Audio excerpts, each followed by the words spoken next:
Conhecer o passado dos oceanos na longa cronologia, nos 2000 anos antes da industrialização. O foco do projeto For Oceans, a história humana da vida marinha, é compreender a interação entre as diferentes sociedades do globo com os animais marinhos, seus habitats e ecossistemas.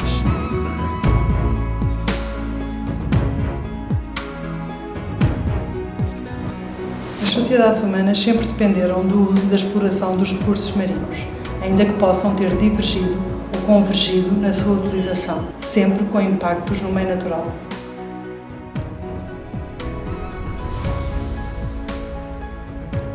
As preferências alimentares, os gostos, aspectos culturais e simbólicos, aspectos socioeconómicos, todos ditaram a utilização dos recursos dos oceanos, a qual afetou severamente animais, populações e ambientes marinhos.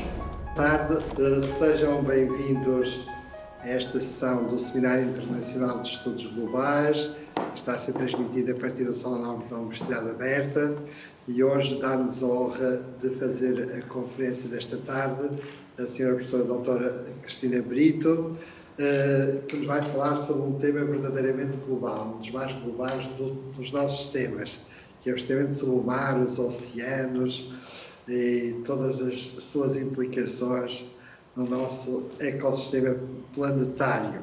A professora Cristina Brito tem sido diretora do CHAM, o Centro de Humanidades, que é o antigo Centro de História de Além-Mar, da Universidade Nova de Lisboa, que também pertence à Universidade dos Açores.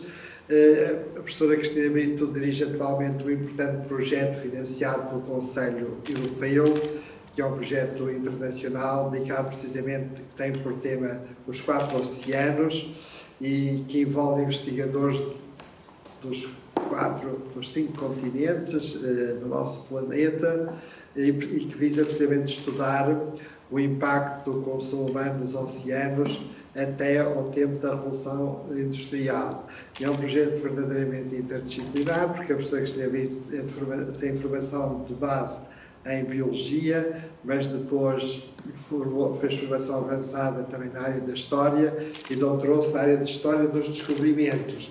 E, portanto, liga interdisciplinarmente o conhecimento do mundo marinho do ponto de vista anatómico, da anatomia desse mundo, do ponto de vista biológico, mas com as questões históricas, culturais. Aliás, o percurso da professora Cristina Brito é exemplar disso mesmo, do investigadora do século XXI, que trabalha com vários saberes, várias áreas disciplinares, para estudar um determinado objeto científico. Tem liderado vários projetos de investigação, sempre nesta ótica de convocação de vários saberes para um diálogo interdisciplinar para produzir conhecimento avançado, conhecimento inovador. Portanto, é uma honra tê-la connosco para falar de um tema tão atual, tão momentoso, a questão do mar, dos oceanos, que a nós portugueses nos diz histórica e atualmente respeito, devido até ao alargamento da nossa zona económica exclusiva marítima que está em discussão, e não podia ser mais apropriado um tema para o Seminário Internacional de Estudos Globais. Muito obrigado pela sua disponibilidade para estar aqui connosco e partilhar o seu saber. A palavra é sua. Muito obrigada, eu é que agradeço o convite para estar aqui da Cátedra de Estudos Globais e do professor. É um gosto estar aqui em Lisboa e onde quer que me estejam a ouvir do mundo. Portanto, bom dia, boa tarde, boa noite a todos e todas que estejam desse lado. Eu vou tentar aqui partilhar a minha apresentação para ir acompanhando a conversa que vou fazer. E o que trago aqui hoje, exatamente na sequência da simpática apresentação que me foi feita, é como cheguei ao projeto For Oceans, portanto, a história humana da vida marinha, mas é também um bocadinho a história do meu percurso pessoal, do meu percurso académico, e um percurso que se faz de uma investigação que habitualmente nas áreas, nos domínios da história, da arqueologia, dos estudos literários, das humanidades como um todo, é muito, ou tem sido tipicamente muito solitário, para uma dinâmica muito colaborativa, integradora e de cooperação entre investigadores e entre disciplinas. É esta a minha história de ser uma investigadora mulher em Portugal. Esta fotografia está patente no pavilhão do conhecimento, listada junto a muitas dezenas, já centenas de investigadoras portuguesas que dão a cara pela ciência em todas as áreas que fazem.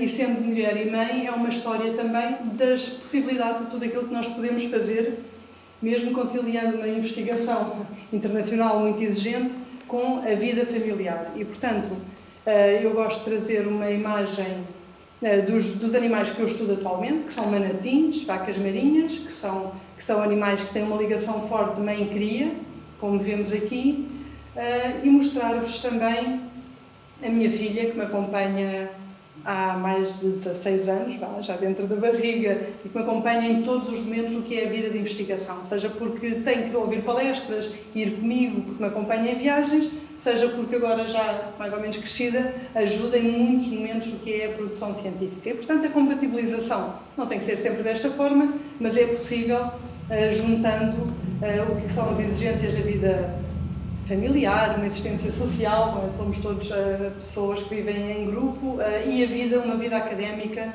e profissional que é muito exigente.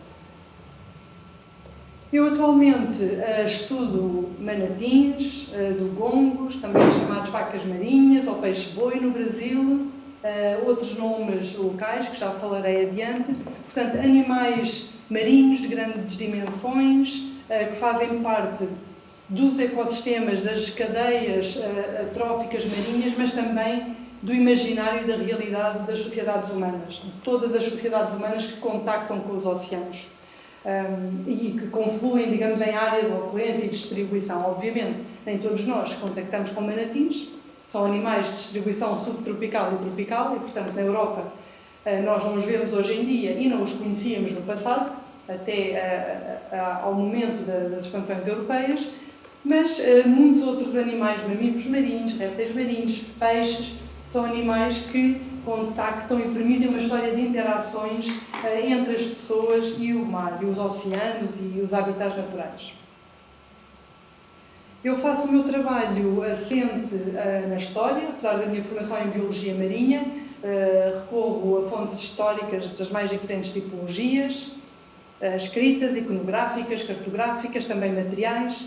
Passo o meu tempo, grande parte do meu tempo em arquivos e bibliotecas, uns físicos, outros digitais, que é o que temos feito também nos últimos anos, é recorrer aos acervos digitais que nos são disponibilizados e a ler fontes, palavras escritas pelas pessoas, sobre outras espécies, outros agentes que constroem em conjunto, potencialmente, as narrativas humanas, que não são humanos. Portanto, esta tentativa de perceber uma existência, ou possivelmente uma agência, que não é humana, nas vidas humanas, na construção das realidades humanas. Passo também algum tempo em contacto com objetos, ossos de animais, artefactos. O que temos aqui de um dos lados do ecrã é um colar feito de osso de peixe-boi do Brasil, da Amazónia, possivelmente trazido como resultado da expedição científica de Alexandre Rodrigues Ferreira, século XVIII, talvez. Está na Academia das Ciências, há um na Academia das Ciências de Lisboa, existem outros colares muito semelhantes na coleção de zoologia do Museu da Ciência de Coimbra. E, portanto, este contacto com a materialidade antiga, com muitos séculos, algumas delas, faz parte também da nossa abordagem, que é muito plural àquilo que são as fontes históricas e que nos permitem, ou eventualmente ajudam a responder a algumas das questões científicas que temos. Eu faço História Ambiental Marinha. A História Ambiental é uma área disciplinar que conflui saberes de diferentes áreas, ecologia, biologia, antropologia, História, Geografia, Arqueologia, e consiste, assim, de uma forma muito geral, consiste na história no estudo da história das interações e das relações entre as sociedades e o resto do mundo natural, partindo do princípio que os seres humanos e as suas sociedades são elementos constituintes do mundo natural, portanto, uma existência num mundo que não é apenas humano. Podemos fazer esta história ambiental marinha, porque é dos oceanos, poderíamos estar a estudar espécies terrestres, florestas, montanhas, rios, mas fazemos esta história ambiental marinha a partir do ponto de vista de uma história, do estudo de uma história ambiental material, de uma perspectiva política, socioeconómica ou relacionada com gestão de recursos e políticas associadas, ou ainda como uma parte de uma história cultural ou intelectual, que está muito relacionada naquilo que nós fazemos com a história da ciência ou a história da história natural.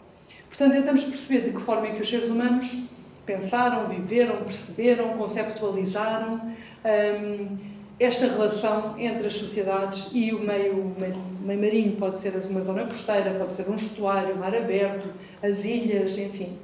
Portanto, a ideia de que há um espaço na construção do saber que ele próprio é interconectado e que relaciona possibilidades de saber. Igualmente importante, que relaciona formas de saber que são ditas centrais, organizadas, digamos, ocidentalizadas, e também formas de saber que não são as ocidentais, ou as que nós conhecemos como produção científica, digamos, central, mas que acrescem conhecimento igualmente relevante, igualmente de caráter científico, como sejam os saberes tradicionais, os saberes locais, os saberes indígenas. Não apenas no momento atual, mas indo atrás no tempo, neste esforço de perceber as diferentes sociedades e estas relações. Como foi aqui bem dito, a minha formação é na história das expansões portuguesas e dos descobrimentos. Como tal, a minha cronologia, onde eu habitualmente me movo, é a época moderna, embora a minha época moderna seja relativamente fluida, portanto posso, diria eu, assim, vai entre 1400 e 1800, só para termos aqui algumas fronteiras, mas na verdade sem fronteiras cronológicas, realmente aqui sem balizas, mas que me permitem perceber principalmente uma mudança de um momento antes e depois como resultado das expansões portuguesas, ibéricas e europeias no Atlântico. E, portanto, o meu espaço também de atuação, a minha geografia até o momento tem sido o Atlântico, muito o Atlântico Sul.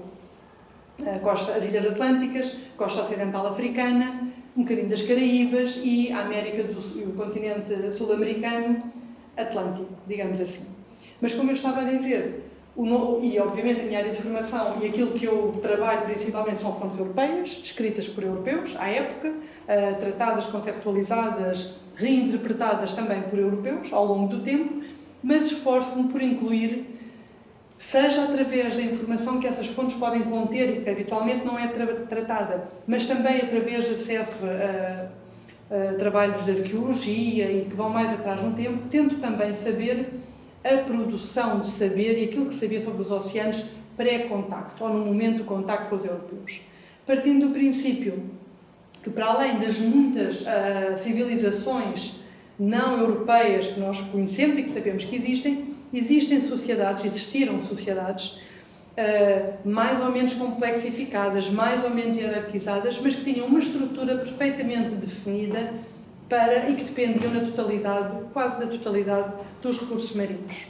E esta imagem que eu vos trago aqui é uma reprodução do povo Calusa, que viveu até à chegada dos espanhóis na península de Flórida, onde é atualmente a Flórida, e que era um povo que se organizava não apenas para pescar e utilizar e recolher os recursos do oceano nas suas proximidades, mas também para manter excedentes e comercializar. Portanto, mantinha redes comerciais muito elaboradas, de trocas comerciais baseadas nos recursos do mar. Portanto, o trabalho que eu faço baseia-se, ou que tenho feito até agora, baseia-se principalmente então nestas preferências dos europeus, na sua procura, nos seus gostos.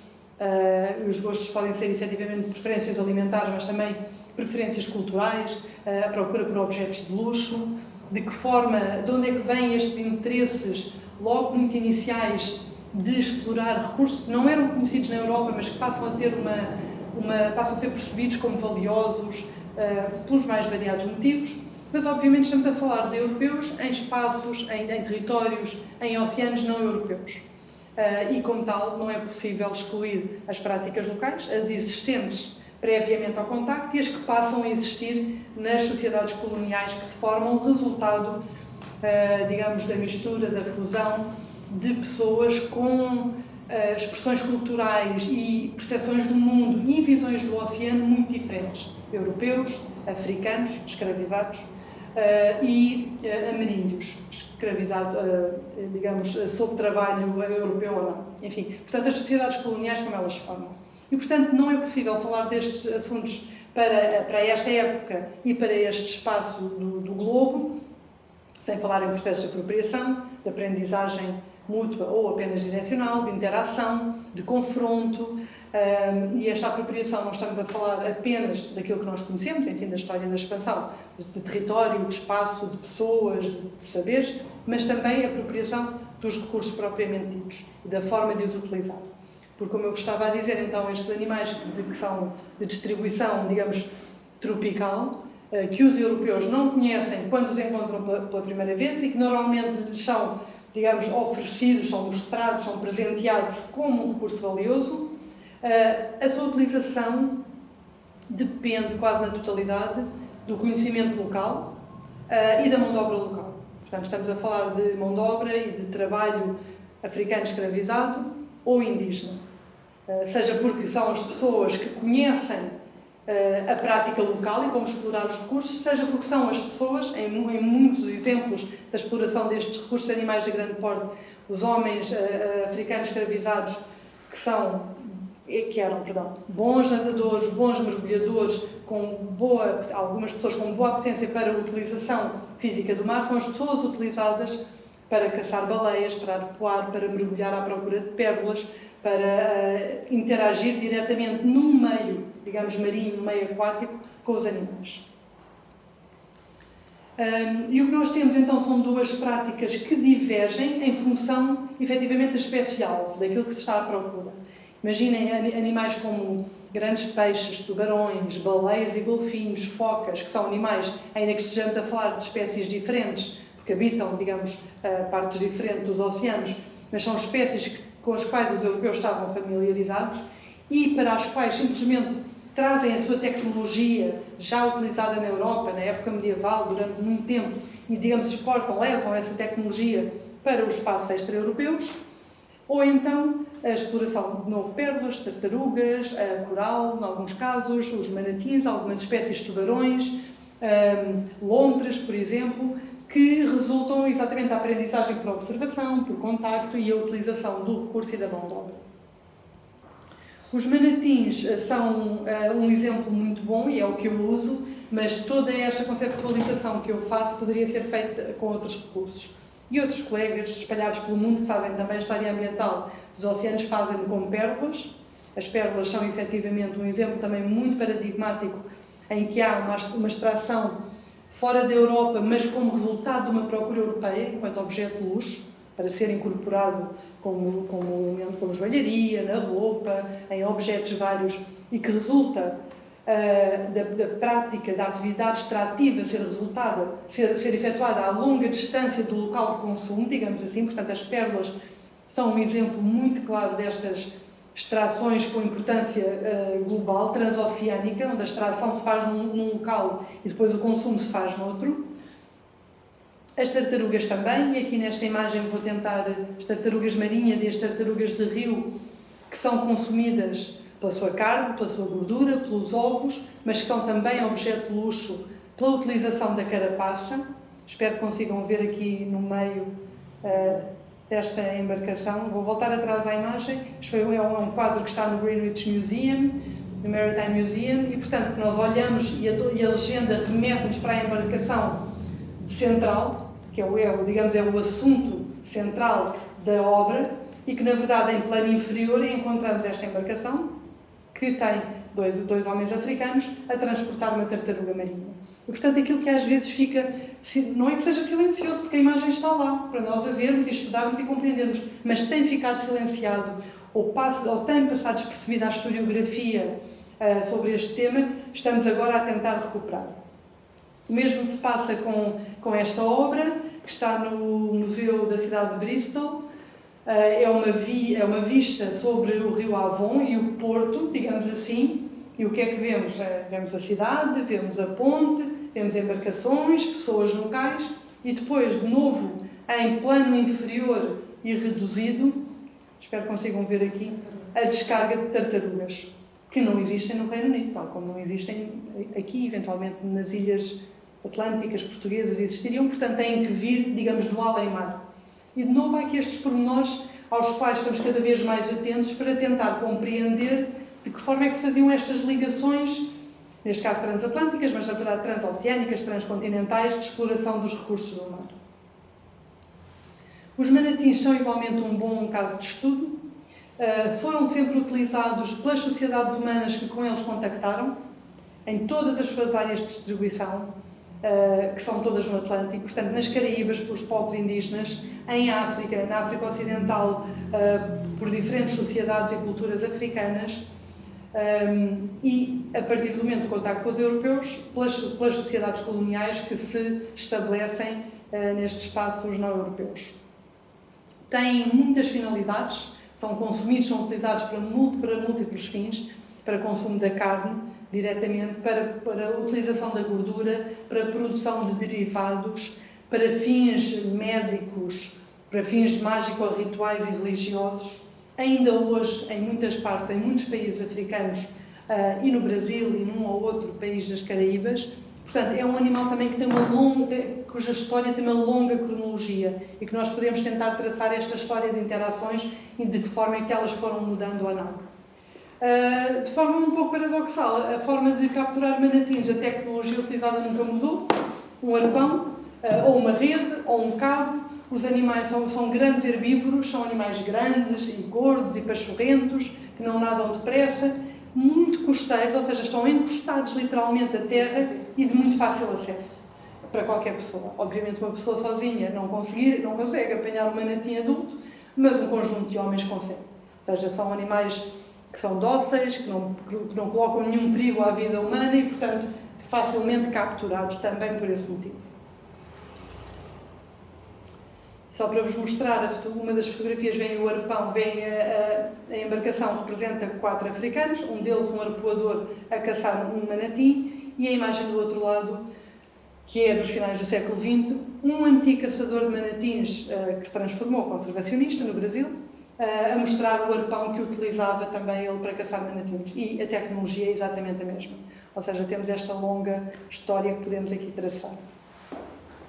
Os manatins têm ainda esta característica extraordinária, como muitos outros animais, é que para além de serem a entidade biológica, o animal em si, o recurso, tem associada, digamos, uma outra existência, uma outra realidade. Eu às vezes até lhes chamo de superentidades, porque são tão múltiplos na sua existência, que vivem para além da sua existência biológica. São, em muitas culturas, particularmente no panteão religioso africano, são muitas vezes símbolos da natureza. E o que nós temos aqui em contraponto nesta imagem é o Ngulu Amaza, em Kikongo, o peixe do mar, ou o porco do mar, portanto, que representa o animal propriamente dito, caçado, utilizado, desmembrado. E temos a Mamiwata, o espírito das águas, a mãe das águas, também na costa ocidental africana. Provavelmente uma entidade divina. Uma entidade divina, uma divindade de inspiração no animal. E, portanto, estas duas, que existem muitas outras camadas digamos, de existência para estes animais, mas estas duas, o animal real, biológico, e o animal simbólico, mitológico. Qual é a especialidade desse Deus, que geralmente são deuses especializados? É protetor das águas? É protetor das águas, dos recursos, é uma deusa, portanto, protetora das mulheres também. Da fecundidade? Da fecundidade, sim. E é uma divindade que é trazida, aliás, hoje em dia ela prevalece ainda nas culturas de ascendência africana nas Caraíbas, é trazida com as mulheres e homens, as escravidades de África, e mantém uma tradição que foi passada de geração em geração, hoje completamente transformada, obviamente, mas que mantém uma realidade simbólica e religiosa na atualidade. Portanto, a ideia de que estes animais são animal, são recurso, são objeto e que existe algo que nós podemos estudar para além da existência do animal, que existem vidas para além da sua vida. A ideia do que é que existe para lá dos animais.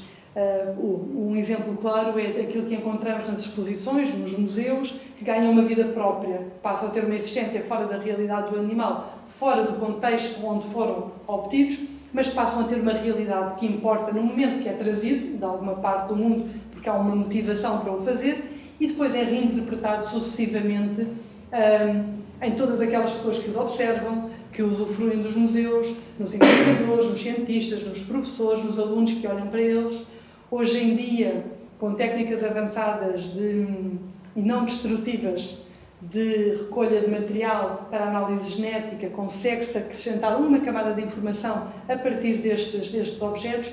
Portanto, eu tenho trabalhado também, não é o que vou falar aqui hoje, a ideia de que existem afterlives, aquilo que existe, a vida para além da vida destes animais. Aqui mais uns exemplos. A imagem que vem, não sei bem que lado do vosso ecrã, mas que vem em baixo é um brinquedo com a forma de manatim, que está na Reserva das Amazónias do Museu da Etnografia, e em cima encontramos algo que se chama, que eu fotografei no Museu Americano da História Ameríndia, do Índio Americano, que é uma espátula de vómito da cultura taíno, feita em osso de manatim e madrepérola. Eu não sei o que é que significa o objeto, mas é feito do animal. Portanto, neste caso, só para nos dar darmos a ideia de que o recurso é utilizado para a construção de objetos, utensílios, artefactos. No outro, o brinquedo, que não é feito do animal, mas que representa o animal. Portanto, aqui as várias simbologias associadas. Como eu estava a dizer, os manatis distribuem-se apenas no Atlântico. Existem 3 espécies ainda vivas, que existem na atualidade: o manatim da África Ocidental, o manatim das Caraíbas e o manatim da Amazónia. E aqui encontramos mais ou menos a área de distribuição, e eles encontram-se, as 3 espécies encontram-se ameaçadas de extinção, devido à sobreexploração, destruição do habitat e muitos outros fatores. O que é que nós fazemos do ponto de vista da história ambiental? É tentar perceber o passado das populações animais, a abundância passada, a distribuição passada, e vou voltar atrás só para chamar a atenção, vamos ver se conseguimos ver aqui. No Brasil, vem aqui a azul o limite sul da distribuição atual da espécie de manatins, e que, quando mapeamos aqui uns pontinhos, por aqui abaixo, históricos desde o século XVI, verificamos que a distribuição passada, como seria de esperar, é muito mais alargada do que a atual. Portanto, tentar perceber o passado das populações animais, dos oceanos, inseridos em contextos culturais, socioeconómicos, portanto, em contextos humanos. Isto é o que eu tenho vindo a fazer até agora, é o meu foco, tentar perceber também como é que fazem estas redes de transferência de contacto do local para o global, estas redes oceânicas de trocas, que são trocas de produtos, trocas de pessoas, de ideias, de objetos na Idade Moderna, e tentar perceber de que forma é que isto se encaixa num momento da história humana em que transformou a existência de todos nós enquanto espécie, a existência de indivíduos, de sociedades, e a transformou de forma dramática e para sempre. Portanto, a ideia de que existiu um momento que eu costumo dizer, um momento antes e um momento depois, em que nada voltou a ser como era antes, em que o contacto entre os continentes euroasiáticos e africanos com as Américas muda a existência não apenas das pessoas, que é muito o foco que nós temos tido até agora, mas efetivamente da vida no globo como um todo, porque há trocas, volto a dizer, plantas, animais, ideias, saber, cultura, doenças. Nós agora sabemos muito bem o que é que significa a transmissão rápida de vírus. Obviamente a nossa escala global hoje não é para comparar o que nós chamamos de globalização hoje, não é para comparar o que seria uma chamada primeira globalização da época moderna. Portanto, a rapidez, a dinâmica, os contactos são diferentes, mas à escala da época, esta transferência, este contacto que se faz é verdadeiramente, na minha opinião, uma primeira globalização. E eu vejo-a como tal. Ou seja, eu consigo não apenas ver o início da globalização, que de novo é diferente da globalização como nós a concebemos hoje em dia, no advento das expansões europeias. E da mesma forma, tentar perceber como é que aquilo que nós conseguimos interpretar e contextualizar dos oceanos acrescenta para estas ligações transoceânicas, para estes contactos que têm um cariz ecológico subjacente e que influenciam e que alteram as realidades ecológicas dos vários espaços que estão associados, não apenas aspectos económicos, sociais, culturais, mas efetivamente transformações ecológicas de larga escala.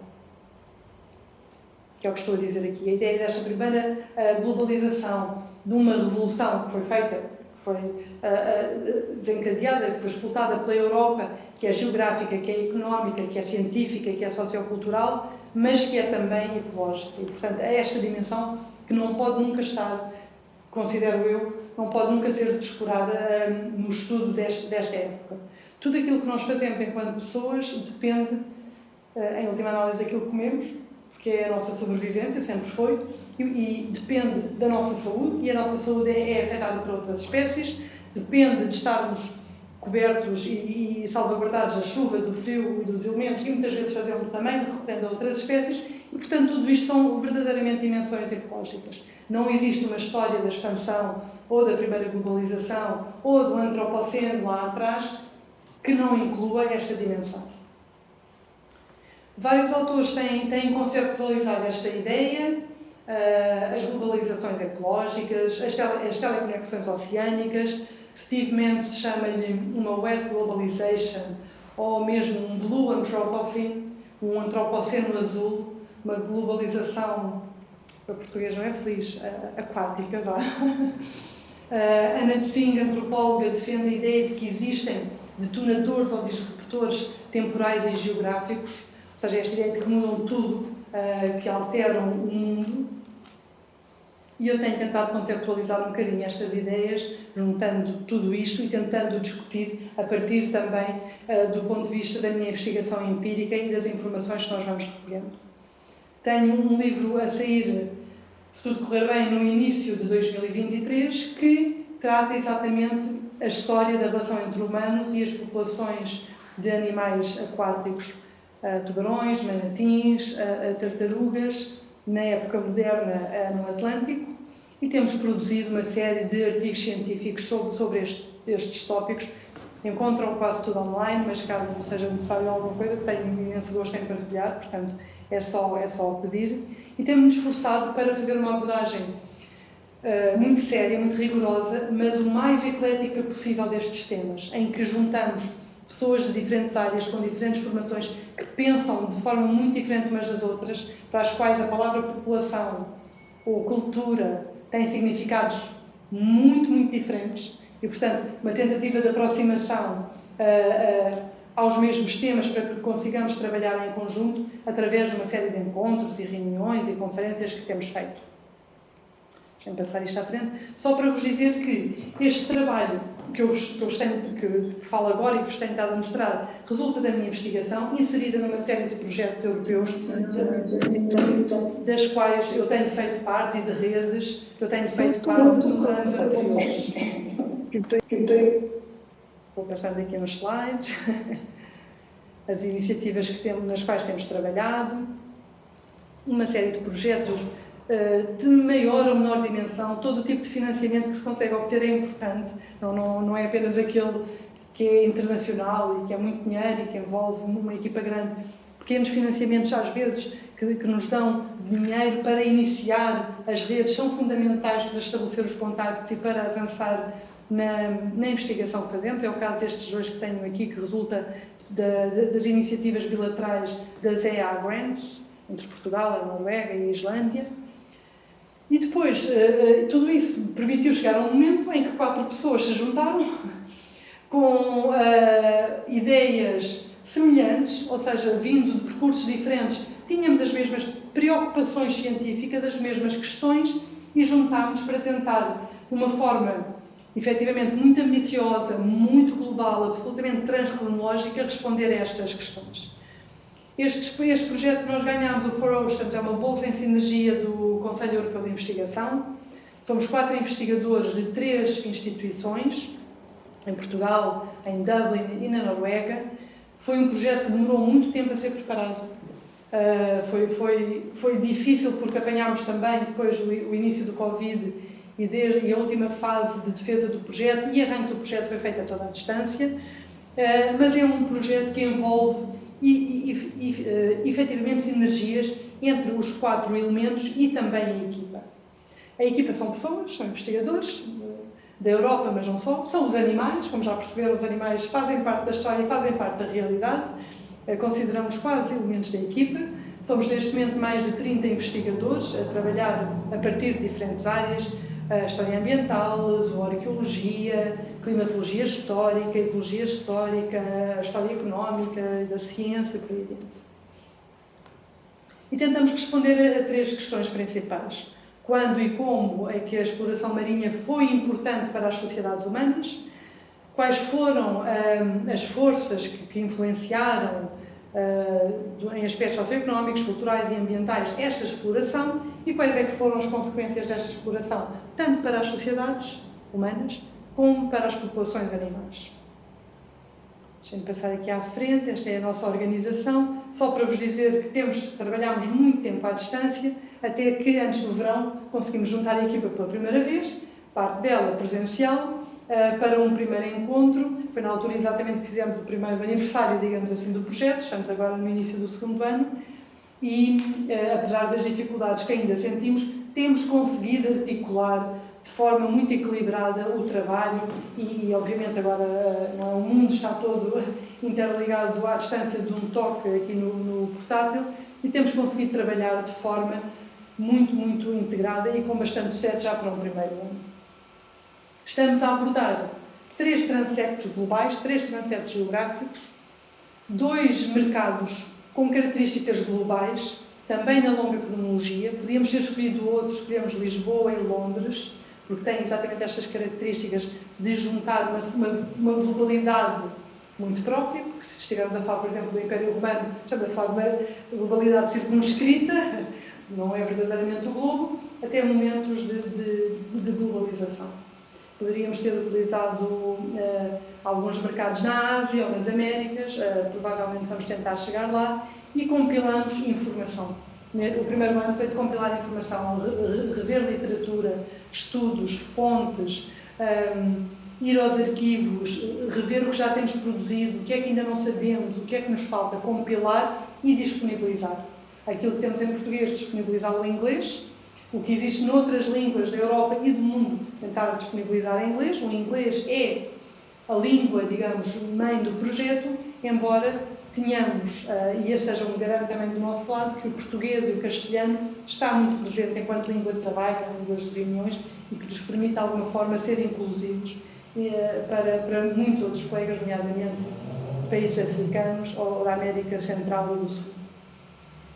Estamos a trabalhar numa revisão sistemática da literatura, que é tentar perceber onde é que podemos ir buscar informação que nos acrescenta àquilo que nós já sabemos, e neste caso é informação quantitativa, dados que quantificam as extrações, neste caso dos manatins, que é aquilo que eu estou a fazer.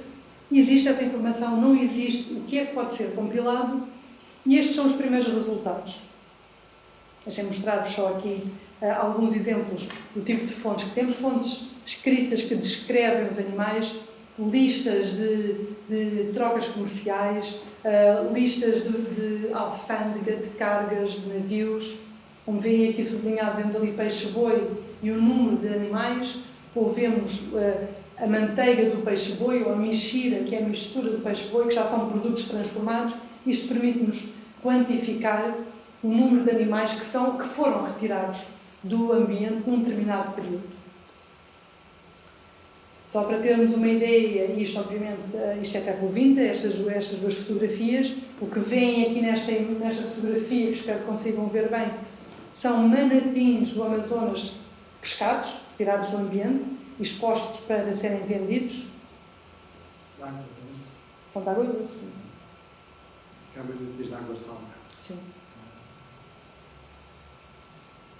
E aqui o que conseguimos fazer foi, e obviamente os dados quantitativos existem para o século XX e com mais informação, com mais detalhe, também no final do século XIX, e portanto, como veem aqui neste gráfico, eu excluí aqui todo o século XX, porque são dados efetivamente com o advento da industrialização e as revoluções todas do século XX que escalam e que são de uma dimensão completamente diferente, mas a ideia aqui não é dizer que antes caçava mais ou tanto quanto no século XX, mas sim que há uma continuidade temporal da caça, da extração.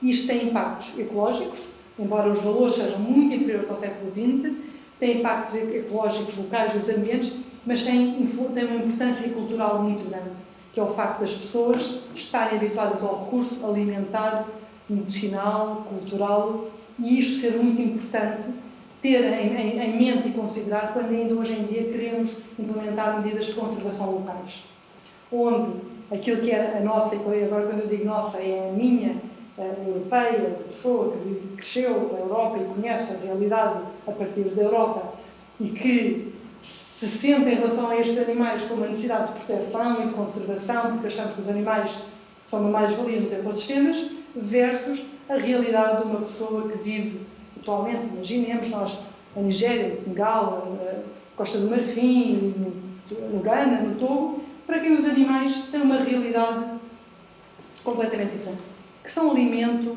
que são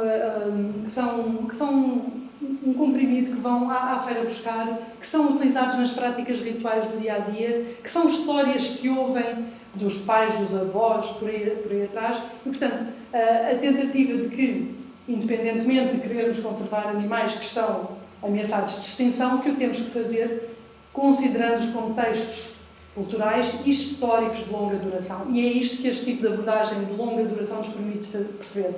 Esta existência da prática que se reviu no passado importante para as pessoas de determinados locais e continua a ser importante. Os animais estão ameaçados, como eu estava a dizer. Nós sabemos que hoje em dia os dados indicam que para a base do Amazonas existirão entre 8.000 a 30.000 manatins, indivíduos manatins, no Amazonas. E o que nós conseguimos fazer, entretanto, são as primeiras estimativas, é calcular uma taxa de decréscimo, desde que temos os primeiros dados de captura, numa ordem superior a 90%. Grande parte disto, de novo, resulta das capturas do século XX, e como eu vos disse há pouco, a tecnologia não era diferente, ou seja, o arpão é o mesmo, mas o barco motorizado é diferente de um barco movido a remos e a, digamos, poder de braço humano. E isso tem uma influência, digamos, no impacto e na intensificação da captura. De novo, estas capturas pré-industriais, ainda que menores, e ainda que nós estejamos a subestimar severamente que estamos, porque não temos acesso às fontes todas, porque as fontes não nos dizem tudo, porque somos cautelosos nas contas que fazemos, ainda assim, esta taxa de redução de 90% é algo que é importante para as pessoas que até hoje em dia atuam nos ambientes naturais poderem utilizar. Deixem-me aqui avançar, só para terminar dizendo isto. O projeto 4Oceans e todos este tipo de projetos são projetos que visam apenas a produção de conhecimento científico, acrescentar à ciência, acrescentar ao conhecimento, seja de que área for, que as pessoas têm sobre um determinado tópico. Ainda assim, os 4 investigadores principais do projeto e a equipa têm uma perspectiva que aquilo que nós fazemos importa para as questões societais e ambientais da atualidade e do futuro, não é? Vivemos todos num planeta em crise e, entre outras coisas, para além da publicação dos resultados, trabalharmos sempre em ciência aberta, disponibilizarmos tudo aquilo que temos, escrevermos em diferentes línguas e para diferentes audiências, tentamos chegar àquele outro setor da sociedade que pode ter uma forma de atuar, um impacto nas políticas da atualidade. Entre outros aspectos, estivemos presentes na Conferência dos Oceanos, que aconteceu em Lisboa antes do verão. Apresentámos um manifesto das humanidades para os oceanos, as humanidades enquanto ciência ao mesmo nível da biologia, da oceanografia, da química, que produz conhecimento rigoroso e útil para o conhecimento dos oceanos, e acreditamos seriamente que temos que a história, que as humanidades acrescentam informação nova sobre o passado dos oceanos que pode ser útil para o futuro. E, portanto, esta ideia de que as sociedades sempre dependeram dos recursos dos oceanos, dos animais marinhos, que os níveis das extrações pré-industriais são maiores do que aqueles que nós imaginamos. Eu aqui falei de manatins, mas imaginem se estiver a falar de bacalhau, se estiver a falar de arenque, se estiver a falar de salmão e outras espécies que ainda hoje são comercialmente interessantes, também há aqui uma mudança de perspectiva.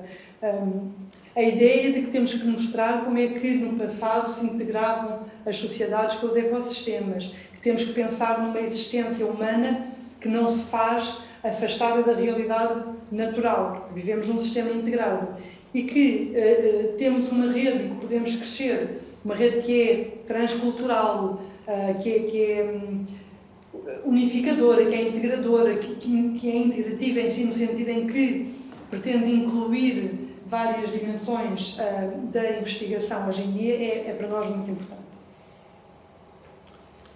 O oceano que nós precisamos, nós queremos e precisamos, também está fundamentado no passado geológico, biológico e no passado humano, e para o conhecer, o oceano, e para o proteger, devemos abordar, na medida do possível, as coexistências plurais e transculturais na medida das nossas possibilidades. É este um dos nossos objetivos. Deixo aqui este último slide onde encontram forma de nos encontrar nas redes sociais, a mim própria, o For Oceans, o CHAM, o Centro de Humanidades, da qual eu faço parte e sou investigadora e membro ativo, encontram sempre aquilo que nós estamos a fazer e onde podem contactar-nos, pedir informação, o que acharem necessário. E mais uma última fotografia para agradecer à equipa. Eu estou aqui sozinha, mas isto é um trabalho que não se faz no singular de forma nenhuma e que resulta do esforço e do empenho de uma equipa de pessoas muito dedicadas, neste caso é a equipa portuguesa, mas toda a equipa do For Oceans é uma equipa muito dedicada para este objetivo comum, que é conhecer o passado dos oceanos. Muito obrigada. Muito obrigado, Sra. Professora Cristina Brito, por esta interessantíssima conferência, pela partilha do seu projeto e das suas potencialidades, do que está a fazer e que ainda há para ser feito. E realmente aqui temos um objeto tipicamente próprio daquilo que pode ser os estudos globais, que implica necessariamente uma abordagem global, é um objeto de estudo complexo, que implica a convocação de mais saberes, e é interessante verificar como o mar e os oceanos podem ser abordados do ponto de vista das humanidades, que geralmente não é pensado como tal, é pensado mais da perspectiva da biologia marinha, da economia, da geografia, até da política, até talvez da história militar, mas nunca na perspectiva desta perspectiva tão interessante das humanidades, implicando não só também o conhecimento daquilo que se passa nos oceanos, e temos a professora Cristina Brito como especialista e conhecedora dessa dimensão, da dimensão biológica dos oceanos, mas depois todas as outras camadas também de sentido, as outras camadas semânticas que o oceano implica para se estudar através da convocação de diferentes disciplinas. Realmente os oceanos é um objeto de estudo global e implica também perspectivas globalmente integradas para ser compreendido nas suas múltiplas dimensões, e no mundo em que vivemos multidesafiado pelas questões ambientais e ecológicas, em que os oceanos têm um papel central, a sua preservação tem um papel central para o equilíbrio ecológico do planeta Terra, estudado nestas diferentes perspectivas, permite também compreendê-lo de uma forma muito mais integrada, muito mais na sua complexidade, na sua riqueza, mas também nos seus limites, na relação com aquilo que é a perspectiva humana em relação aos oceanos, enquanto objeto de exploração, de consumo, e de facto aqui está um trabalho exemplar que a nós nos inspira também até para outros projetos, e queremos de facto agradecer. Portanto, esta partilha extraordinária, e foi tão interessante como enquadrou aqui no nosso seminário de estudos globais e no quadro também do nosso programa de doutoramento em estudos globais. É interessante também estudar a questão levantou algumas questões interessantes, que nós também temos lançado também algumas questões também para aprofundar, partilhar a sua reflexão sobre essas perspectivas, que é a questão daquilo que podemos chamar o direito ao mar e o direito do mar. que tem a ver com as possibilidades e limites que os oceanos se apresentam para as sociedades humanas. E, portanto, os países, as comunidades humanas têm direito ao mar. O mar como fonte de alimentação para estar ao serviço dos seres humanos. Mas também é preciso o mar também ser entendido o mar como direito. E, portanto, no contexto atual, a questão dos direitos humanos também é tão debatida e é tão premente. Como é que, através do seu projeto, podemos pensar esta questão do direito da humanidade à natureza, e neste caso, em concreto, os oceanos, e também os direitos dos oceanos na perspectiva da nossa responsabilidade na sua preservação? Quais são os limites dos dois direitos em confrontação? E como bem disse e bem estuda a questão da história cultural, e neste contexto também, através da sua tese de doutoramento, situada precisamente na época que nós podemos chamar da proto-globalização, a partir do século XV e XVI, quando todas estas interações globais começaram a intensificar graças às viagens marítimas de desbravamento dos chamados do mar ignoto, que permitiu, portanto, depois a intensificação dos intercâmbios globais, em que hoje estamos em plena vivência desses intercâmbios, na era global em que vivemos, e nesse contexto, e estudando em especial os oceanos, que foi realmente a estrada que foi aberta, proporcionou a estrada para a globalização. Hoje em dia as estradas da globalização são os circuitos da internet. Nessa altura eram os caminhos marítimos desbravados pelas caravelas portuguesas e espanholas, que permitiram colocar os vários continentes e as várias civilizações em diálogo, em confrontação, mas também em diálogo, em interrelacionamento, proporcionando as trocas mais diversas e acelerando o processo de metamorfose de hábitos, de práticas, desde logo alimentares, práticas de consumo, mas também de gostos, não só gastronómicos, mas também estéticos. Portanto, a questão das pérolas também alterou também aquilo que devemos chamar os próprios gostos estéticos, desde as indumentárias, do vestuário, até o próprio mobiliário das casas, etc., com as manuais, etc. Portanto, isso aí está a demonstração daquilo que é esse processo iniciado pela própria globalização, que proporcionou essas grandes trocas. Mas no que respeita concretamente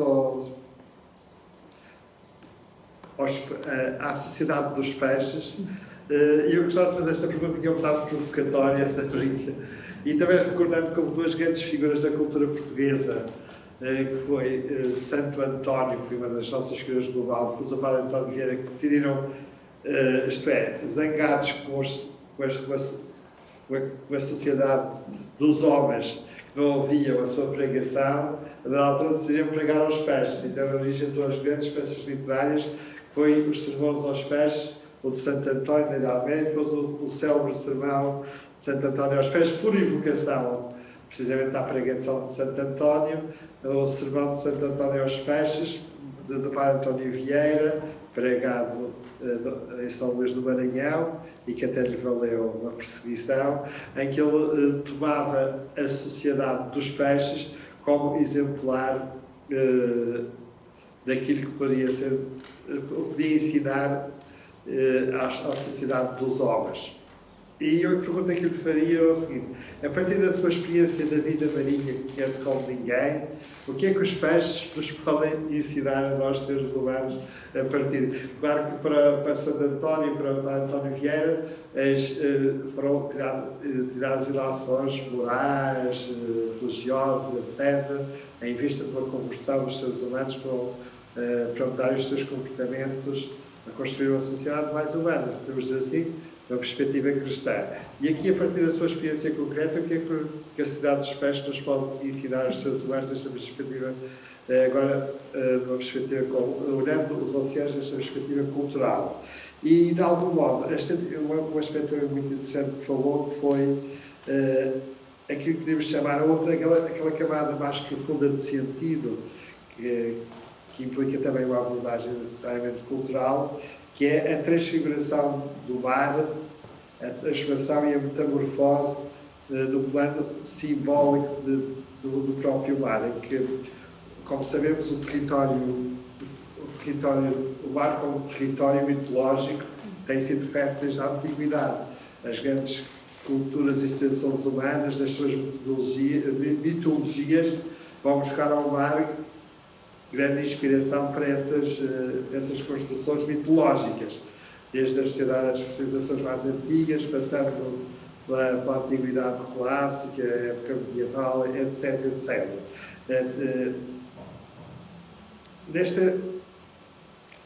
E ao mesmo tempo também o mar é inspirador também de poesia, portanto é inspirador de mitos, é inspirador de religião, mas também é inspirador de poesia. Portanto, o mar como esta fonte de inspiração no plano do simbólico, no plano da metamorfose que o mar proporciona no imaginário dele mesmo, visto a partir do ser humano. E nesta perspectiva, esta transfiguração simbólica do mar e das criaturas marinhas, de que modo, e aquelas também podem contribuir atualmente para uma pedagogia de maior respeito e proteção dos oceanos, usando isso também como pedagogia para as novas gerações.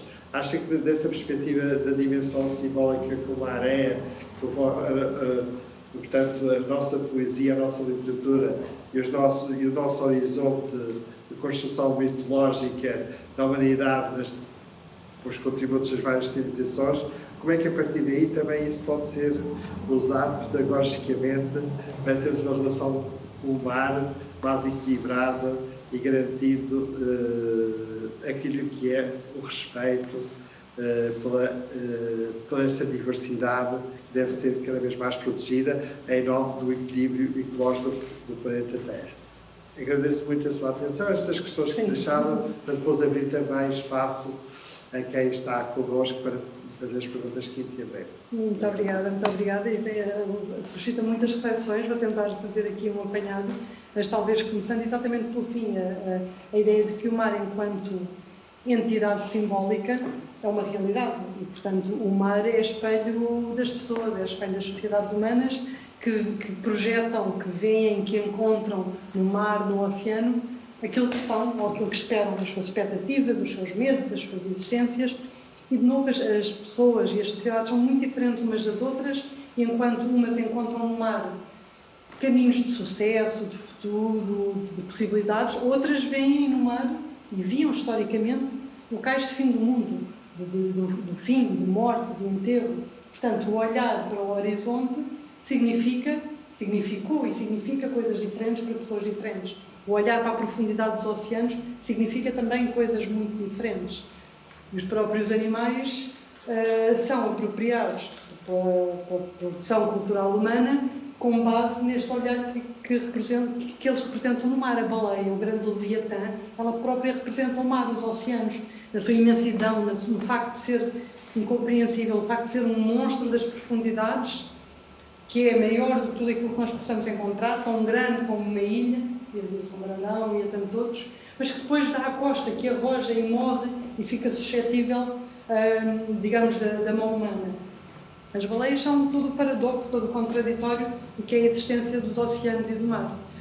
São também alguns destes animais, muitos dos que dão à costa, por exemplo, representam exatamente o ponto de contacto entre um ambiente aquático, uma realidade aquática e uma realidade terrestre. Nós somos animais de terra, nós não sobrevivemos no mar, os animais do mar são do mar e não sobrevivem em terra, e poderíamos pensar que sempre nos encontramos assim num estado de desconforto mútuo.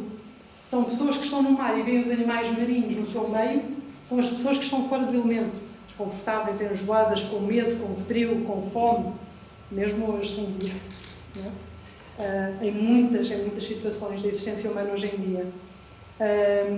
Se for o contrário, são os animais do mar que chegam à terra e onde as pessoas os podem ver e perceber e estão confortáveis e podem captar e criar, digamos, produções literárias, artísticas, científicas, são os animais que estão mortos, moribundos, doentes, desfasados da sua realidade. Portanto, aqui esta ideia de que é uma linha que une, mas que também afasta, pode ser também muito conceptualizada nos animais. E isso vê-se depois então em todas as produções artísticas num todo, literárias, de artes visuais, escultóricas, o que nós quisermos, que se apropriam da essência dos animais. Foi isso que fazem os nossos autores. O Paulo António Vieira faz isso muito bem, Gil Vicente faz isso nas Cortes de Júpiter, quando atribui propriedades, quando classifica, digamos, os elementos da sociedade da época, atribuindo as características dos animais.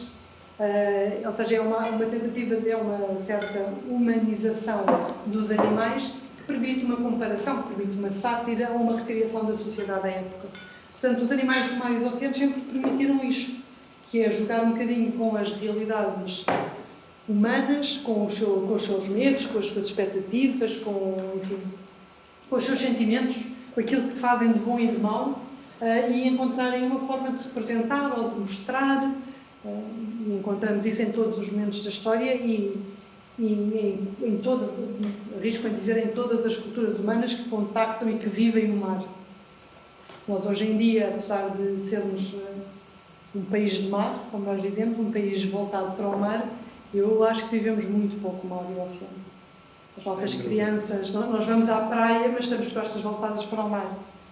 Nós não velejamos de uma forma natural, não usamos barcos de uma forma natural, as nossas crianças não fazem desportos do mar de uma forma orgânica. Há um conjunto de pessoas que faz, mas a maioria não. Nós consumimos, somos dependentes alimentarmente de recursos do mar e muitos de nós não sabem de onde é que eles vêm, de onde é que vêm os peixes. Continuamos a explorar populações selvagens de peixe. É o equivalente a irmos para a savana explorar populações naturais de herbívoros da África, por exemplo. Quando já não o fazemos, comemos vacas, são animais domésticos, cultivados, digamos assim. Também a subsistência alimentar e a nossa dependência vai-se alterar ao longo do tempo, eu acredito. Os recursos os recursos do mar não vão permitir alimentar as pessoas que deles dependem. Acho que deve haver, não sei dizer, enfim, não sei fazer futuro, mas deverá haver aqui uma mudança de hábitos, de práticas de consumo, e aquilo que nós formos também beber ao passado e à história pode ajudar-nos, enquanto sociedade, a adaptarmos.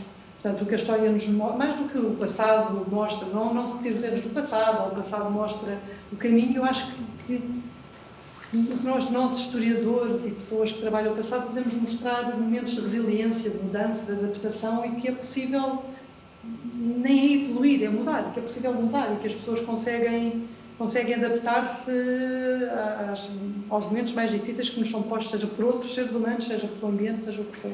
Eu não acho que nós, portugueses, precisávamos de ter uma política para o mar muito mais cuidada, muito mais estratégica, porque ainda por cima temos um mar tão imenso, como zona estratégica, como zona económica exclusiva.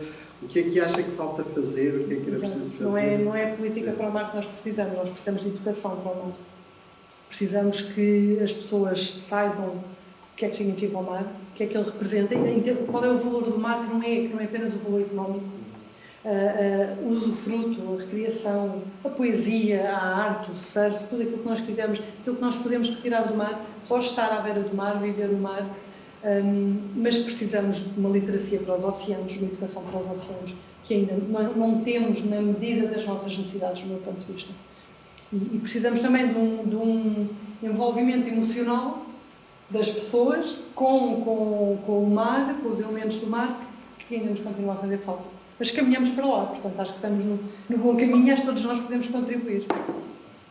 Muito obrigado, Sra. Professora Cristina Brito, pela sua partilha, pelas suas respostas, tão interessantes. Agora vamos abrir a perguntas de quem está aqui no Salão Nobre da Universidade Aberta e de quem nos acompanha via telemática. Podem fazer as vossas perguntas no bate-papo ou levantar a mão digitalmente para intervir. Também já aqui, e vamos então fazer uma ronda de perguntas para dar novamente a palavra à Sra. Professora Cristina Brito. Eu já tenho aqui um comentário no bate-chat da nossa doutoranda Lina Soares, que assim diz: muito obrigado, Sra. Professora Cristina Brito, pela excelente partilha, belíssimas imagens, portador de muita informação. Permita dar-nos os parabéns por tão interessante projeto no contexto da globalização, que o estudo da vida animal, e neste caso marinha, no passado nos traga mais conhecimento para compreendermos a vida de todos os seres vivos no mundo atual e os possamos respeitar mais. Gratidão e muitas felicidades, Sra. Professora. Muito obrigada. Deixa-me agradecer. Muito bem. Muito obrigado, professora. Vamos então, Sr. Dr. Rui Rei, que é a vontade. Começava por agradecer à professora. Foi só 2 comentários e depois então um repto final. O primeiro comentário é de cumprimento, não só pelo conteúdo que apresentou, mas pelo método que apresentou, de chamar, de facto, a interdisciplinaridade um conjunto de disciplinas para estudar o fenómeno dos oceanos, dando voz, sobretudo, àquela divinização africana, àquele conjunto quase de bestiários que preenche a nossa literatura e o nosso imaginário. E depois terminou falando da Conferência dos Oceanos e eu confesso que pude estar presente, aproveito para partilhar, também começou com um apontamento existencial e pareceu-me caricato quando o secretário-geral das Nações Unidas começou por cumprimentar não só os jovens que ali estávamos, os embaixadores e depois o Momoa, o ator que faz da Aquaman. Aquilo inicialmente pareceu-me caricato, mas no fundo ele estava a chamar a atenção, com a presença dele, ele foi a primeira pessoa a discursar, de que a narrativa e o imaginário coletivo, e ele, apesar de tudo, a Marvel tem essa vantagem de ser uma mitologia ou uma narrativa que é global, vindo de cinema, mas estava, no fundo, a chamar a atenção de que era importante nós termos narrativas para o oceano. Quando nós começamos a conferência, era praticamente só engenheiros do ambiente e pessoas da tecnologia de manutenção, de manuseamento de materiais, e quem estava lá de humanidade sentia um pouco peixe fora d'água, usando metáforas também dentro. E depois foi-se percebendo que hoje a interação com o mar não pode ser nem só económica, nem só das ciências da biologia, mas que é também essencialmente narrativa. Não alteraremos o futuro do mundo se não pensarmos sobre uma vida boa, e essa exige imaginação, poesia, literatura sobre o mar. O segundo comentário prende-se quando estava a ouvir a professora Cristina Brito. Lembrei-me do Bernardo Gomes de Brito, não sei se no seu antepassado, sobre a história trágico-marítima que nós publicamos cá no centro. E é muito interessante porque a história trágico-marítima, tratando do inventário das derrotas no mar, não é? De quantas vezes o mar derrotou a iniciativa humana de o navegar, há sempre nos náufragos um fascínio que não é só de medo e de susto, mas de fascínio com criaturas marinhas com quem eles vão cruzar, até naquela aventura de dar à costa e de... Eu lembro-me sempre que havia uma figura que se chamava o cavalo marinho, que eu suponho que não é o nosso cavalo marinho atual. Quer que eu diga o que é? Diga. São hipopótamos. Porque desse assim o medo. E pensei, não podem ter medo do cavalo marinho, será certamente então só hipopótamos. E portanto, acho que essa recuperação é fascinante e merece muito a pena ser cumprimentada e apoiada. E portanto, parabéns pela vossa iniciativa e pela grande equipa. Depois dos comentários, então o repto ou a pergunta que fiquei muito curioso, que foi precisamente no âmbito da Conferência dos Oceanos, referiu o Manifesto das Humanidades para o Oceano. Se pudesse recuperar as linhas de força desse manifesto, que eu vou procurar encontrar e do qual fiquei muito interessado uma vez mais. Parabéns pela sua conferência. Muito obrigada. Só dizer que a história trágico-marítima é das nossas fontes de eleição, como é óbvio, está cheia de recursos para estudar a história ambiental da Rota do Cabo, africana, tudo, e tem sido trabalhada de inúmeras formas, e tem ali trabalho para doutorandos, para mestrandos, não deixem de trabalhar sobre essa fonte dos mais diversos pontos de vista. A referência para um autor conhecido, porque é que utilizam? Que é exatamente isto que nos falta, que é este envolvimento emocional das pessoas. E nós estamos aqui, enfim, mais pessoas nos estão a ouvir, mas nós estamos fechados na academia, e nós fazemos um esforço, eu faço um esforço grande para sair, mas não somos, apesar de tudo, e nosso muito bom aspecto, não somos tão empáticos e não resultamos em tanto envolvimento com uma figura pública. E as figuras públicas têm acesso, tido essa atração. Se nós conseguíssemos que algumas figuras públicas portuguesas nos ajudassem a levar a palavra mais adiante, teríamos um papel, aquilo que nós fazemos teria uma realidade até maior do que nós, que é o que importa aqui. E, portanto, desde que as pessoas não digam assim grandes disparates científicos e históricos, se forem bem assessoradas, eu acho que é uma mais-valia que nós temos. O que nós fizemos foi algo que nos foi pedido no âmbito da Conferência dos Oceanos. Nós tivemos 2 intervenções em 2 eventos laterais que decorreram durante a conferência e apenas uma intervenção de um colega não português das Humanidades no plenário, na grande plenária da conferência, e pediram-nos para produzir um manifesto que mostrasse exatamente a importância das humanidades para os oceanos. Tem pouco impacto, fica no site, está lá disponibilizado, mas permitiu-nos, à época, divulgar muito, trabalhar na altura em 2 ou 3 dias, que estávamos ali com uma centena larga de investigadores do mundo inteiro e muitos projetos diferentes e dizer exatamente esta ideia de que as humanidades importam. E isto eu acho que é o nosso papel também enquanto docentes, enquanto investigadores, enquanto pessoas que comunicam, é mostrar. Deixem-me só fazer uma salvaguarda. Eu não acho que nós tenhamos que fazer investigação aplicada. Não é? O nosso trabalho não é produzir algo só porque tem um valor associado. Nós temos que produzir conhecimento por conhecimento.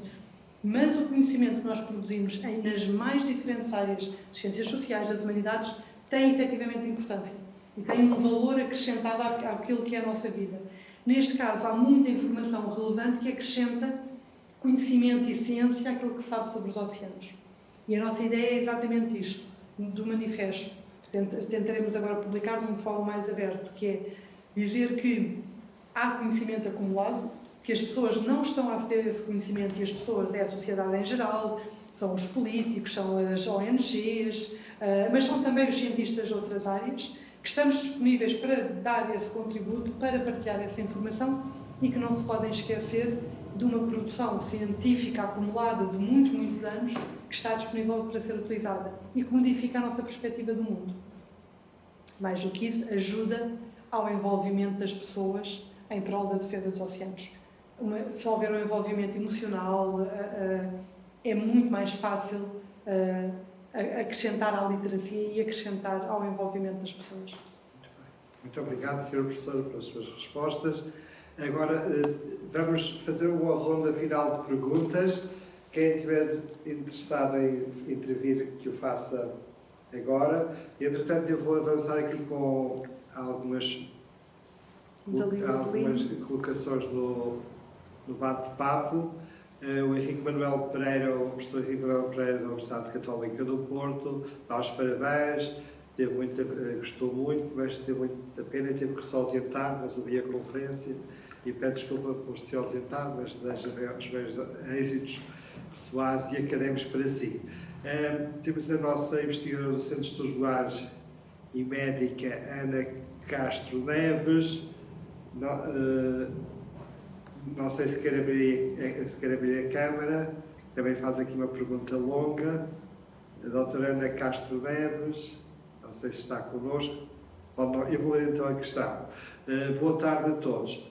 Parabenizo a excelente palestra proferida pela senhora professora Cristina. Gostaria de questionar se a senhora professora tem alguma sugestão de como podemos melhorar a educação da população sobre a importância do mar, não só do ponto de vista da riqueza biológica, mas para nós como pais. De que forma poderemos melhorar o conhecimento de todos? O meu bem-aja e continuação do bom trabalho. Muito obrigado, doutora Ana Castro Neves, pela sua interessante pergunta. Senhor professor Adelino Cardoso, como está? Seja bem-vindo aos nossos seminários. Boa tarde. É com muito gosto que participo pela primeira vez no seminário. Queria, desde já, saudar o José Eduardo e uma saudação especial também para a Cristina. Eu ouvi-te com muito gosto, já conheço relativamente o projeto, em todo o caso é sempre com prazer e aprendendo algo mais que te ouço. A minha pergunta é uma pergunta de algum modo filosófica, que tem a ver, e portanto estás à vontade se achares que está bem um bocadinho deslocada neste contexto, tem a ver com a globalização. De facto, nós entendemos a globalização como uma ligação entre mundos que são humanos e que são não humanos, ligação entre diferentes formas de vida também, mas a globalização significa também um olhar ou múltiplos olhares sobre o local. E tendo em atenção, neste caso, um dos filósofos de referência dentro do nosso espaço cultural, Descartes, e o Tratado das Paixões da Alma, há duas paixões que são singulares. A primeira, a admiração, e depois também o desejo. São paixões que não têm contrário, porque em geral as paixões dão-se através de contrários. E, de certa maneira, o contrário da admiração seria a sua privação, a ausência da admiração. E a admiração tem a ver com o gosto, porventura mesmo o amor, com a apreciação daquilo que é diferente, daquilo que é único. E a minha pergunta, de certa maneira pessoal, é em que medida ou de que modo é que tu valorizas a relação com aquilo que é singular, com aquilo que é único, ao nível do local, no plano da globalização.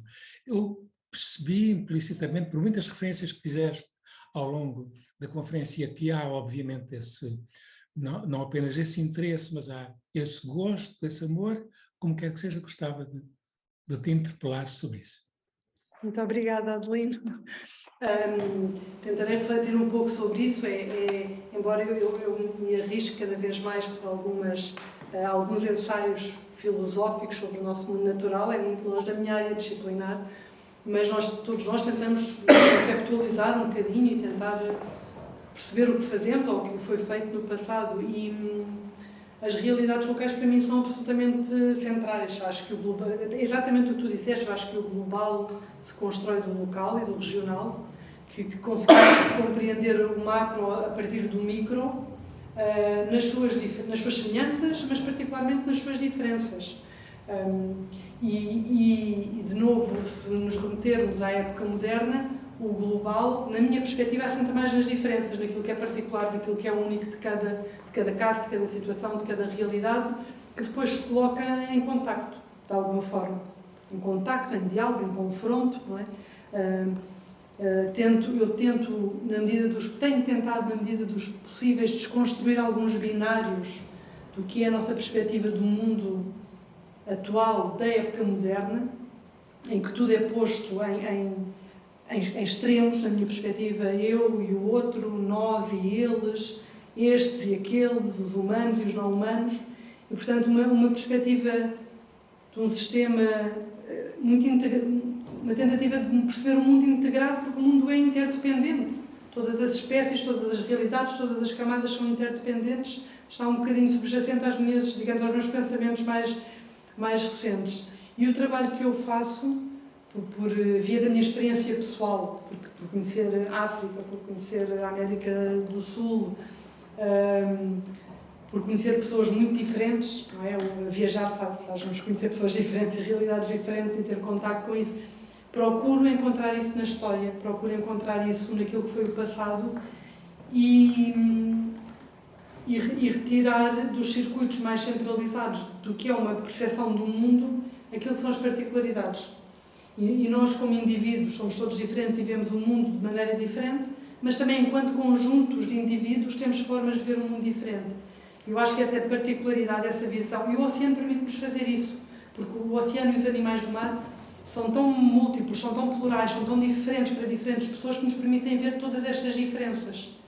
Mesmo este projeto, que ele é muito pouco filosófico e muito da ecologia histórica, da história ambiental, de procurar quantificar aquilo que nós não sabemos, ou seja, retirar à história a parte dura que a história nos pode dar, o equivalente às ciências duras, mas este projeto mostra-nos que pessoas diferentes, sociedades diferentes, utilizaram os mesmos recursos de maneiras muito diferentes.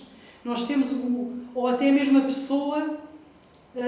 A mesma pessoa, há um exemplo muito paradigmático e que a nós nos impressiona e emociona muito, que é um baleeiro, um homem, que caça a baleia, que mata a baleia e que depois descreve ouvir o bebê a chorar. Enfim, as baleias não choram, mas as crias ficam na proximidade da mãe ou no sítio onde a mãe foi morta, digamos assim, enfim, porque são dependentes, não têm para onde ir, ficam ali, uma baleia, bebê, digamos assim, e o baleeiro descreve a caçada, a morte, o sangue, o horror, descreve que o bebê fica a chorar e que vai para casa e ele fica à noite a chorar. E que depois, no dia a seguir, retoma e volta a caçar e a matar a baleia. Portanto, este total paradoxo, para mim, é uma que conta numa história só, que é a história de uma pessoa. Tantas histórias, é um bocadinho aquilo que eu tento de procurar. São as particularidades e um bocadinho a desconstrução do contraditório, do paradoxal, que é aquilo que nós não conseguimos explicar. Muito obrigado. Mais alguma questão final que alguém queira colocar? O Sr. Professor está satisfeito? Sim, estou inteiramente. Seria, digamos, o que esperava da Cristina, e é com certeza um ponto de encontro, de afinidade também nos nossos trabalhos. Dr. Rui. Só uma última curiosidade, professora. Quando apresentou o caso do brasileiro que era caçador de maratins, Sim. isso torna, ligando agora com esta última história, se torna alguém que vai preservar a espécie. Como é que ele sobrevive existencialmente? Como é que isso se fez? Foi através da pedagogia, como referiu? Já agora sobre o mesmo peixe, chama-se, o manati chama-se animal ou peixe? É um mamífero. É um mamífero. É um mamífero, sim, não é um peixe, não. E ele alimenta-se de? Ervas, algas. Herbívoro. Sim. É por isso que lhe chamam também a vaca do mar, vaca marinha. Exatamente. Este caso, e existem outros, existem vários casos em África atualmente, resulta dos esforços de conservação local, das associações locais, dos investigadores locais, que tentam, de alguma forma, transformar algumas práticas. Tem resultado muito bem em algumas partes do mundo onde estes animais ainda são consumidos, uma figura central da comunidade, da aldeia, ou da vila, ou de uma comunidade, normalmente um homem, nos casos que eu conheço, que ao mudar a sua prática muda de uma prática extrativista para uma prática conservacionista, levar a comunidade atrás. E isto mudar. Conhecemos vários casos no Brasil, conhecemos vários casos em Cabo Verde e em São Tomé com as tartarugas marinhas, em que o tartarugueiro, que era o homem mais velho, digamos, da comunidade, passa a dizer às pessoas: não queremos agora matar este animal e queremos conservar, e consegue com isso, digamos, levar a sua comunidade atrás. Resulta de um trabalho de educação, de partilha, muito local, muito partilhado, em que não há um olhar crítico sobre aquilo que é feito, porque isso é muito importante, não há uma imposição. Às vezes caímos muito facilmente numa postura colonial da ciência e da conservação ambiental que é muito difícil às vezes ultrapassar, portanto temos de ter muito cuidado, mas há casos de sucesso neste sentido, no sentido em que as pessoas deixam de caçar os animais que na prática não precisam para a sua alimentação diária. Muito obrigado, professor Cristina. Agora vamos à pergunta final. Vamos até Mesonfrio dar a palavra à professora Isabel Ramos, que está connosco e levantou a sua mão digitalmente. Tenha à vontade. Muito boa noite, professor José Eduardo. Boa noite, professora Cristina Brito. A pergunta que eu tinha para fazer já foi respondida pela doutora Cristina, mas de qualquer forma levantei a mão para partilhar convosco que eu com o mar tenho uma relação muito complicada. Amo e gostava de ter uma casa à beira-mar, sem estragar a zona costeira, muito sustentável e viver lá, mas no mar eu fico assustada, tenho um medo absoluto de lá estar. Não gosto que a água me dê assim acima do pescoço, o ambiente marítimo mete-me um bocado de receio. Mas sei que o mar é muito útil e muito importante. A minha filha, curiosamente, é diferente de mim, oposta na totalidade, ela é bióloga marinha também. e tem um barco, mora em Setúbal, ela fez a licenciatura em Ecologia Marinha também, pelo menos a parte da cadeira de opção. Portanto, tenho paixão e tenho horror pelo mar. E sinto que há muita gente como eu, e portanto sinto a necessidade, como a professora Cristina falou, de uma literacia do mar que fosse mais intensiva para todos, grandes e miúdos. E a minha pergunta era, quando pensei em fazer, em colocar-lhe, era a quem cabe essa tarefa de promoção da literacia do mar? Eu estava à espera, quando falou nisto há pouco, em resposta a uma das outras questões, que dissesse que a responsabilidade era da escola, porque dizem sempre isso, que a responsabilidade da aprendizagem de qualquer coisa é da escola. Por acaso não, a professora Cristina não falou nisso, não falou na escola, falou noutros intervenientes, noutras instituições, noutras entidades. E nunca é demais repetir, portanto a minha pergunta continua a mesma, a quem cabe essa tarefa? Como podíamos, até posso mudar a minha questão, como podiam as escolas ajudar? E eu que sou professora, trabalho nas bibliotecas, mais precisamente, que foi aí que me especializei, e sei que as bibliotecas têm alguns projetos, se calhar não são muitos, e que desenvolvem com os miúdos, pequenos e mais crescidos. Como é que podemos ajudar mais? É a minha Muito obrigada, Sra. Isabel. Eu, na verdade, não falei nas escolas porque eu acho que isto passa muito por um nível de educação não formal. As nossas escolas atualmente estão sobrecarregadas, os nossos professores sobrecarregados de tarefas, horários, programas, mas há nas escolas e paralelamente àquilo que se faz nas escolas e em muitos outros mecanismos, há aqui um espaço para a educação não formal que tem muito ainda por crescer. Nós fazemos, eu pessoalmente acho que nos cabe a nós fazê-lo, a nós, investigadores, produtores de conhecimento, mas também a várias outras entidades envolvidas, diferentes níveis da sociedade, associações, fundações, há muito espaço e há muita coisa a ser feita. Nós fazemos, na medida das nossas possibilidades, um programa de educação nas escolas, a partir do CHAM, Centro de Humanidades, onde vamos a todos os níveis etários que nos peçam fazer este tipo de trabalho, esta educação, com atividades, com programas, com jogos e muitas outras associações e centros de investigação o fazem. Eu acho que esse é o caminho, mas também o passar a palavra, o ter uma série de atividades que possam levar as pessoas ao mar, que não seja no verão, por exemplo. E eu vou terminar só a partilhar, já que estamos aqui tão poucos, não é?